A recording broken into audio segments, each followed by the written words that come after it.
Hello everyone, my name is Jen and welcome to the Book Refuge.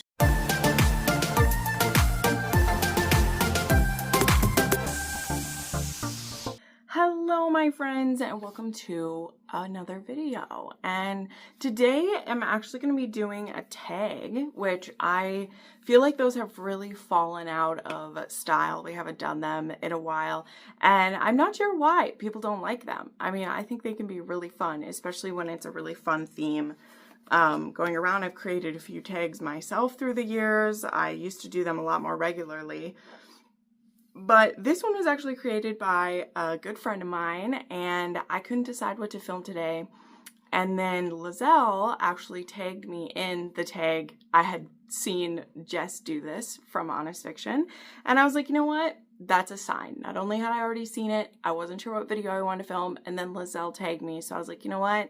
This is perfect. I love audiobooks. About half of my reading these days is using audiobooks, and so this is going to be great. I will, of course, tag both Jess and Lizelle in this. You can go check out the original tag, and if you have any type of bookish social media, you can do this yourself, or you can just answer the questions down below. I'm sure this will lead to some fun chats and my thoughts on things. I do have my tablet down here because I may end up pulling up my Audible so that I can hunt through some, because of course when I put on the spot about these, I did not pre-look through these questions myself. Like, I haven't watched Jess's video yet because I really like to give kind of my own answers to it. And then when I'm editing this video, I'll probably put on her video and Lizelle's videos to see what they think. So this is the Audible era tag questions here. So number one is, what was the first audiobook you ever listened to? So this one is such a fun question, and I always think of one certain book series as like my intro into it, but that's not true. I actually did listen to a book before that. I had a book on CD that was Classics on Tape is what it was called, but then it was Classics on CD. And I actually listened to Wuthering Heights is the first book I remember listening to. I had listened to some like live action radio stuff that used to be on Christian radio when I was a kid, and that was my first intro to kind of like storytelling in that way. But it was actually Wuthering Heights I listened to. I don't remember the company that like really did it, but that was how I first read Wuthering Heights. And you know, I have a very controversial popular video that I made near the beginning of my time on YouTube about how much I actually despise Wuthering Heights. I think it has plenty of literary merit, and there are absolute reasons why people adore it. That video is actually a bit of a like satire on it, but people take it very seriously and get very offended because we all have our favorite things. But anyway, the very first book I listened to on audio was that. It was on the CDs. You couldn't change the speed of it at all. That is how you had to do it, right? And I think that's part of why I didn't really care for it, is because I couldn't speed it up at all. Like, I couldn't name that until recently that's why. But I remember my complaints about it in the past was always like, well, I can read faster than this, and I honestly feel more like distracted when I'm trying to listen to this very slow narration of a story that I could read faster, right? Like, I talk faster than that, right? I comprehend it at faster speed.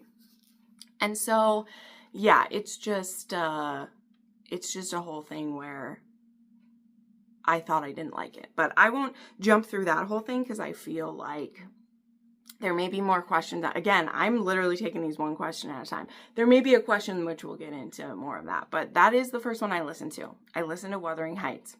And then I will say this too because I want to. The next books I remember listening to was actually The Inheritance Cycle, because I love the narrator for those. And I actually did listen to that whole series on a reread, and I had the CDs in my truck, and I was listening to it on the way to work and back, which is what I do now too. So number two is, of course, what are your favorite narrators? Okay, now I have made a whole video about this, and I will say that my favorites haven't really changed, right? I do reevaluate this, but I'll have that video tagged. I made a few videos about audiobooks because, again, they're half of what my reading is, and I will have those pinned. So if you want to see me go through everyone, I will, or I do in that one. And so just a few that like pop out to me though, without like scoring through. Obviously Shane East. Shane East, I will never tire of listening to him read to me, whether it's Scottish, British, Irish, whatever accent he's doing. I want to hear him narrate something for me.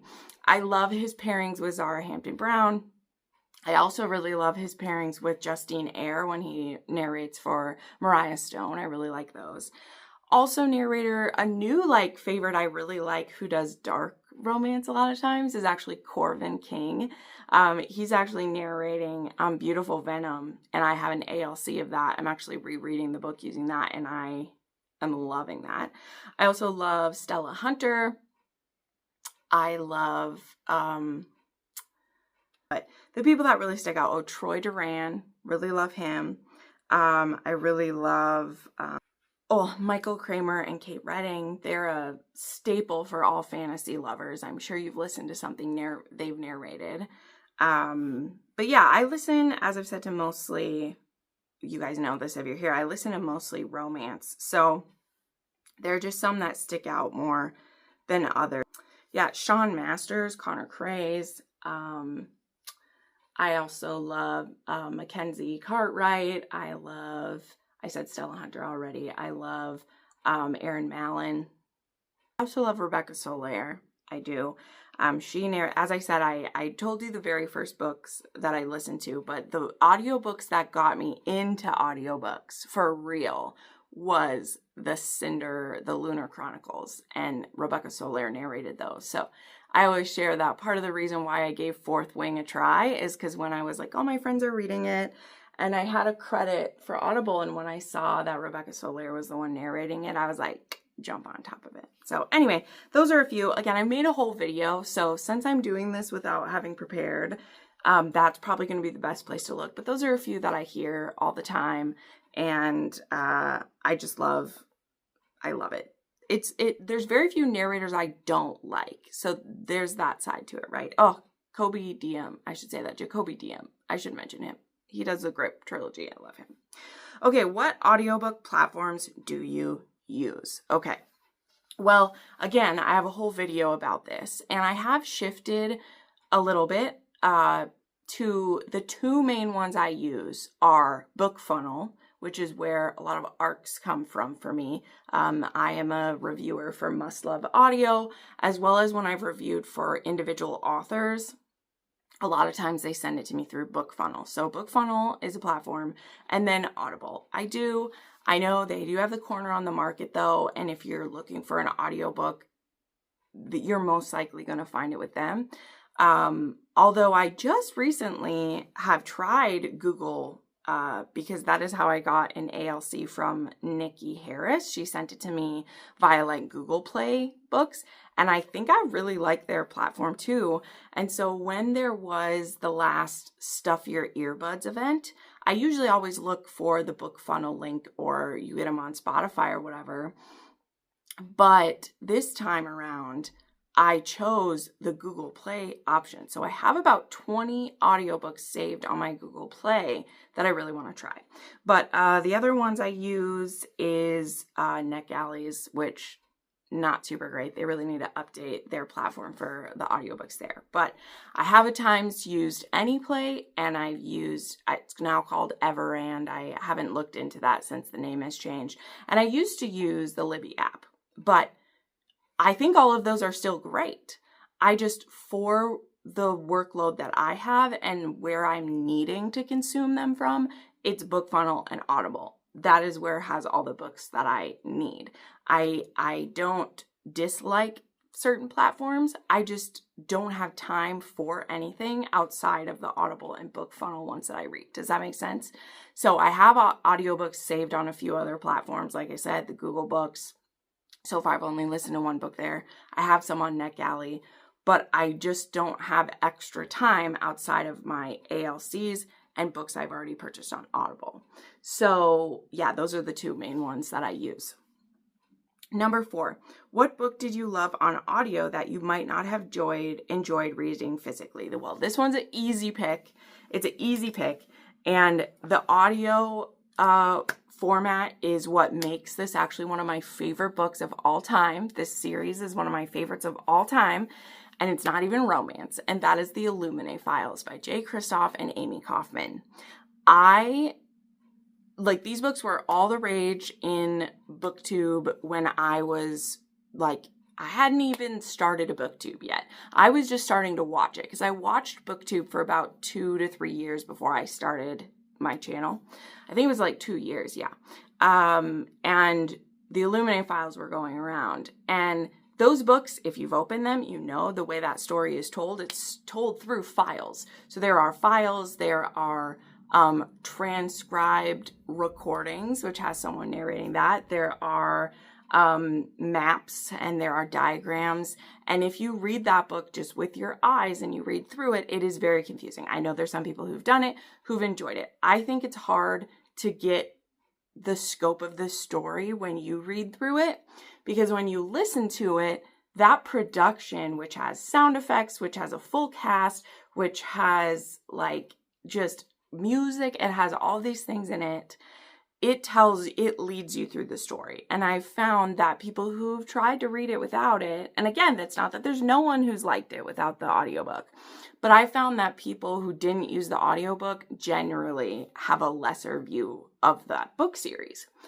And to me, it is thrilling. Okay, I have listened to that series. It's one of my most listened to books on my Audible, not only because I do share my Audible with I think 4 other people. I have over 600 books on there, and they also use my Audible Plus, and they use the fantasy books at least that I have on there. Not all my friends like romance, but my Illuminae Files are the most listened to books in there.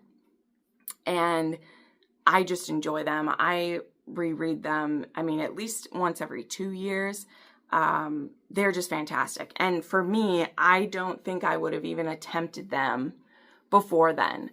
I'd even bought the first book and then I think donated it at one point because I just didn't get around to it. And then I finally one day was like, oh, I heard these audiobooks are super fun. And I think I heard a clip of it played in an ad or something. And I was like, oh, that sounds fun.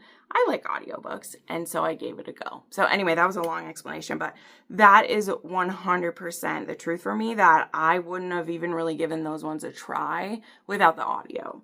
And honestly, that's the same for Fourth Wing. That's the same for Jade City. That's the same for what's some other fantasy ones. I don't know, but those ones stick out. Fantasy is truly the one for me that the audiobook sucked me in. The Cinder, the Lunar Chronicles, when I first got my Audible, you get 3, I got 3 credits when I first signed up. And I got one nonfiction book that was a memoir that at the time I was interested in, but wanted to hear that person read it to me, which that is something I love, that a lot of celebrities and famous people read their own audiobooks. Love that. I got a classic that I loved, which was Graceling. And then I got one that I hadn't read yet but wanted to try, and that was Cinder. I'd had the physical copy for ages, and I never got around to it, and I tried the audiobook, right? So anyway, that spiraled out of it for me, but those books are so imprinted on me because those are the first ones purchased in my Audible, and those were the first books that when I listened to Cinder, I just couldn't stop. I was just like, whoa. And I had never even cracked open the physical copy that I'd had for years, but the audiobook got me into it. So, okay, number 5, what is your go-to audiobook speed? So I know this can be super controversial for people. And I have, again, in previous audiobook videos, I've talked about how I've gotten to the speed that I'm at now. And it has moved up a little bit recently, and I don't really love that. And I'll tell you why. It's not because I don't think you should listen to a book as fast as you want. I think whatever level you listen at, I believe that it works for you, right? I still look at a 3-time speed and I'm like, how are you even comprehending it? But my speed has changed so much in the past, 10 years that I've listened to audiobooks. And so I know that there are people who can listen faster than me, so I shouldn't be surprised. But for me, I think that I start to lose a bit of the nuance of the story when I go faster than 2. And my comfort spot, the spot that I try to stay at, and I'll explain that again in a second, is between 1.7 and 1.9.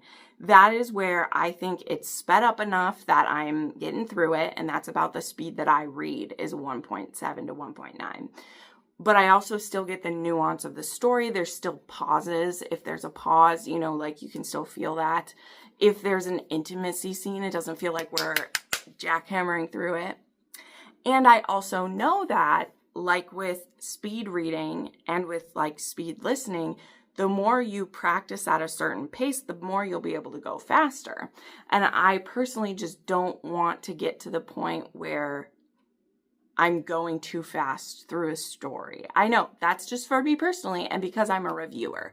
And I know that I may be able to listen and hear it if I'm at a 2.5, but I don't know how much I'm comprehending it at a 2.5. So that's kind of for me where I'm like, I want to be honest in like the work that I'm doing and feel that I can accurately describe what I listen to.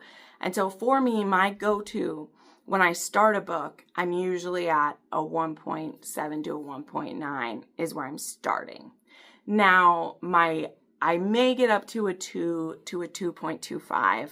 And there was a book recently, I won't name it, that I was up to a 2.5 because it was just taking too long. And I still wanted to listen to it, but I was like, we got to speed it up. And I put it at 2.5. So for me, the answer is 1.7 to 1.9. And I purposely try to keep myself there. I know that I could listen faster if I started to push that to a 2. You get used to it, because that's the thing. Everyone believes that when they hear a 2 times speed and they hear that jabbering away, that they're like, you're not comprehending that. But they are, okay? They are. Because I'm telling you, I used to listen at a 1.0 and I thought that was the only way to do it. And then I didn't like audiobooks back then. So from the jump, I started at like a 1.25 and it's just sped up over time. And it's not a surprise because I also am a speed reader, because I've been reading books for 20 plus years at this point. And when you read, or when you do any task between 2 to 7 hours a day, you are going to get more efficient and quicker at it. And the same is with audiobooks. So anyway, you guys didn't need a whole lecture on that, but see, this is why take videos are fun. I didn't plan to say any of that, but here we go. Okay, number 6. Do you prefer single or dual / multi-narration? Well, that's easy for me because since I listen to romance and I enjoy romance to have dual POVs, I would like romance books to have dual POVs. That is my main preference because I want to hear the man's voice when they're being that, and I want to hear the woman's voice when they're doing that. And I can't name too many books these days where they have like multiple first-person POVs and they don't have dual narrators. Like, I can't think of many who do that.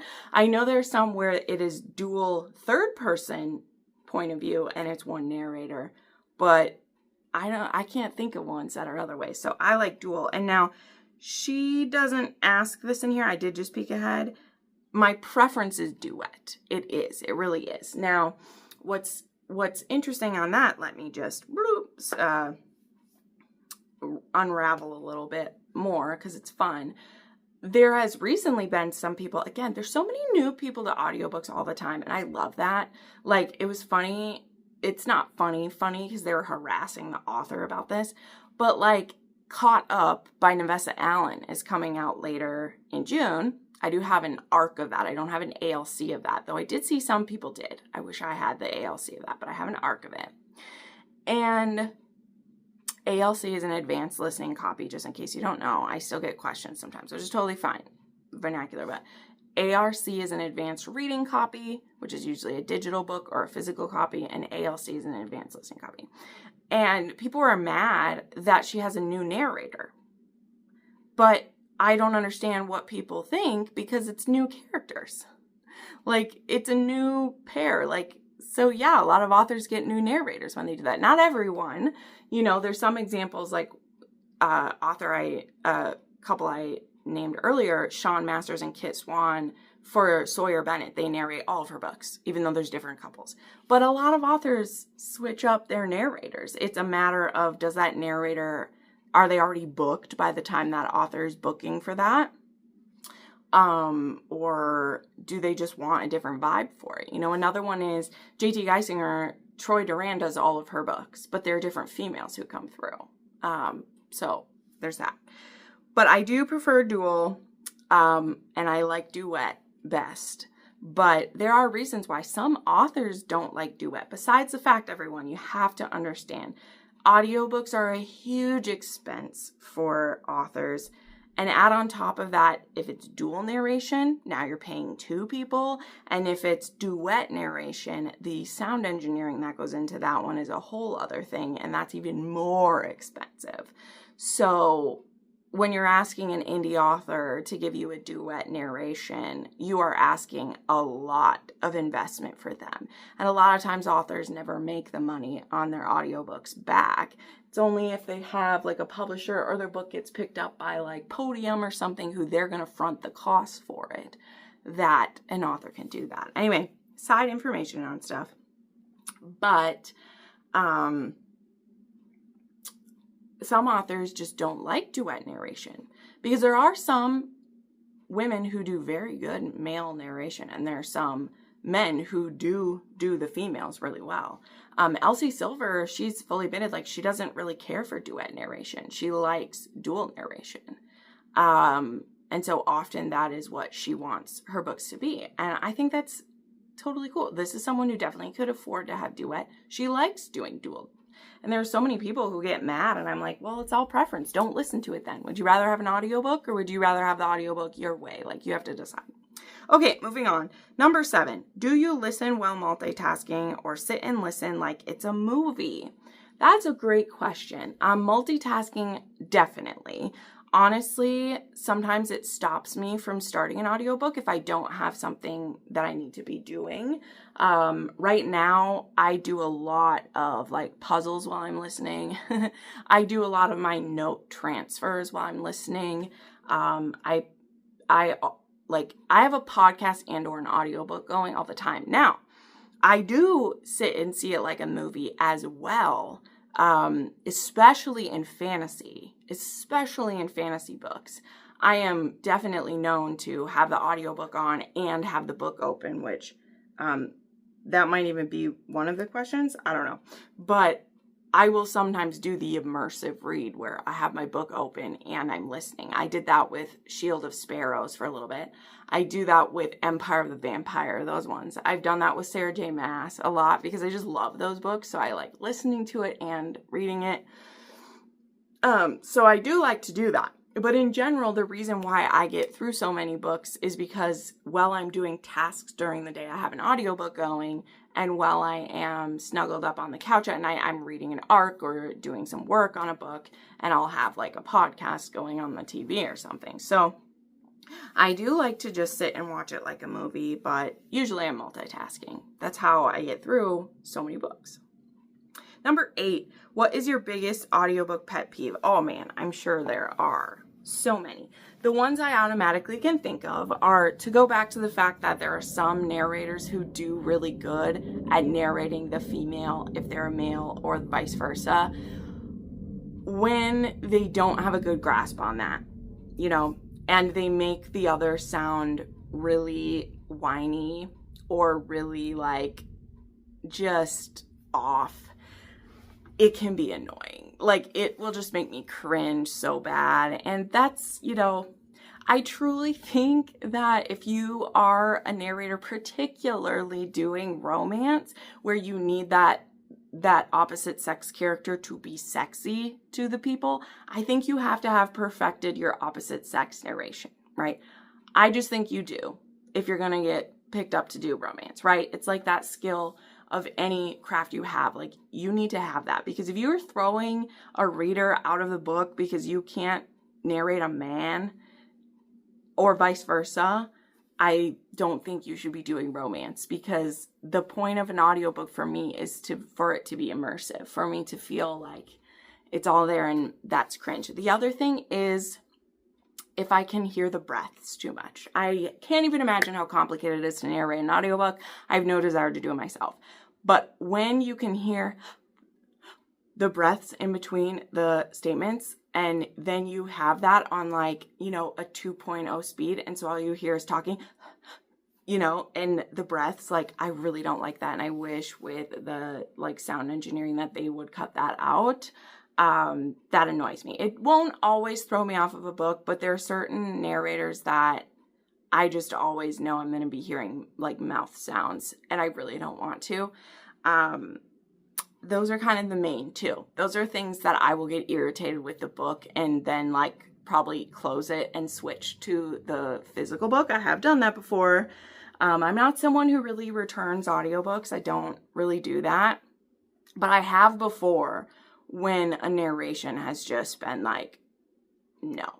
And I have returned them because I'm like, you know what? I'm going to end up reading this physically. And so I'm not going to waste a credit or my money on it. Like, that's just how it is, right? Like, if something's not working for you, you do have a right to return it. I genuinely try not to, because I know what it means on the other end for it. But if it's really bad, like, I'm going to be like, no, this is not cool.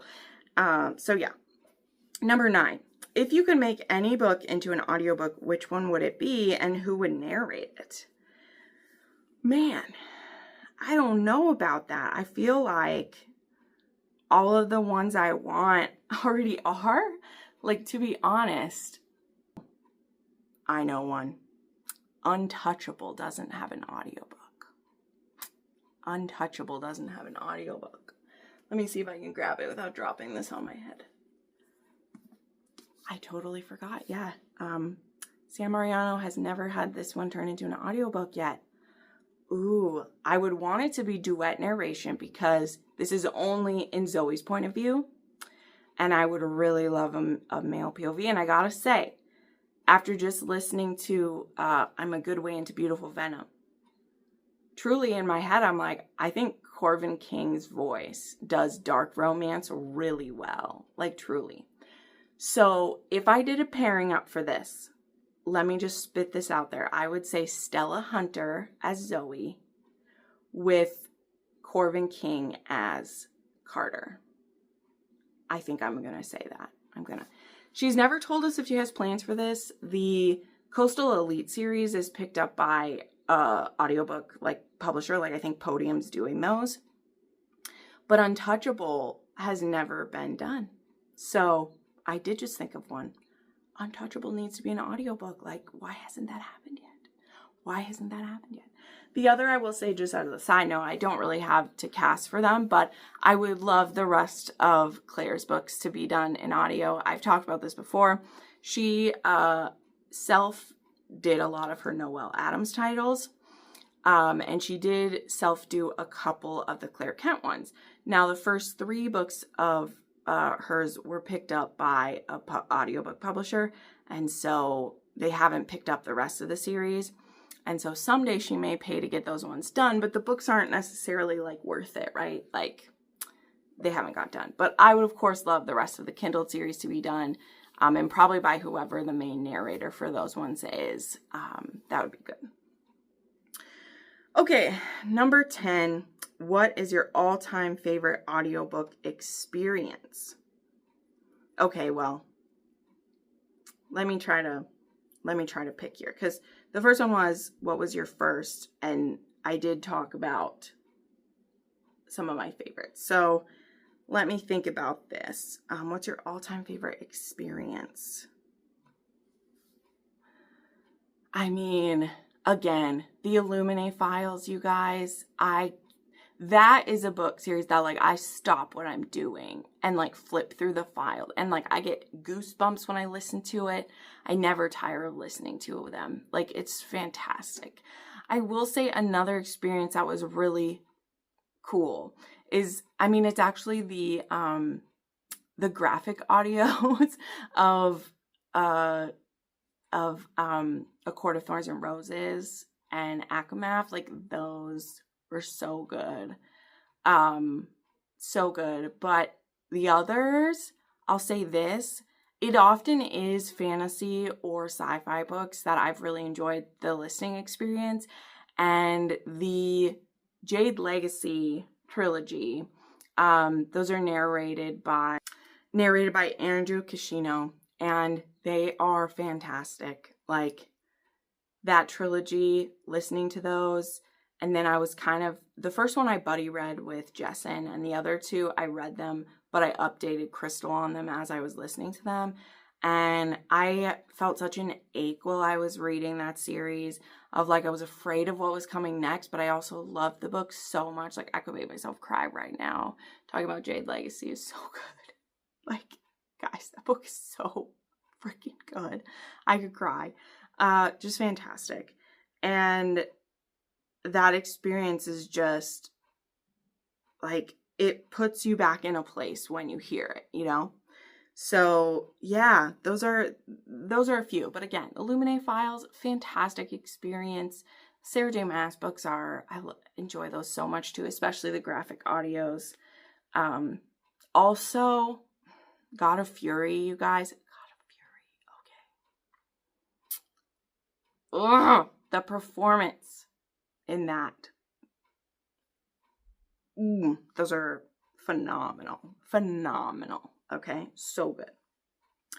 And then number 11 was, have you ever listened to an audiobook that made you pause and say, wait, what did I just hear? So that's a fun question, but I don't actually think so. I can't think of one where I was like, what did I just hear? Myself. I'm actually super interested what made Jess pick that question. So I'm going to watch her video, as I said, after this is done, because I want to know what what's done that for her. Because there's nothing really coming to mind for me, because I don't know.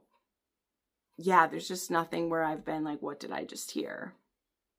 So kind of a fizzle end to this, but nothing's coming to mind. Again, maybe if I saw hers, that would be a good example of it. So I'm a little bit hampered by the fact that I don't understand kind of where the question's going, but that's all right. So yeah, this was a fun little tag. And yeah, thank you, Jess, for creating this. Thank you, Lizelle, for tagging me. I will go ahead and tag my big sis. I feel like she would have a lot to say about this. She's been listening to audiobooks for way longer than me, so I would love to hear what she said about this.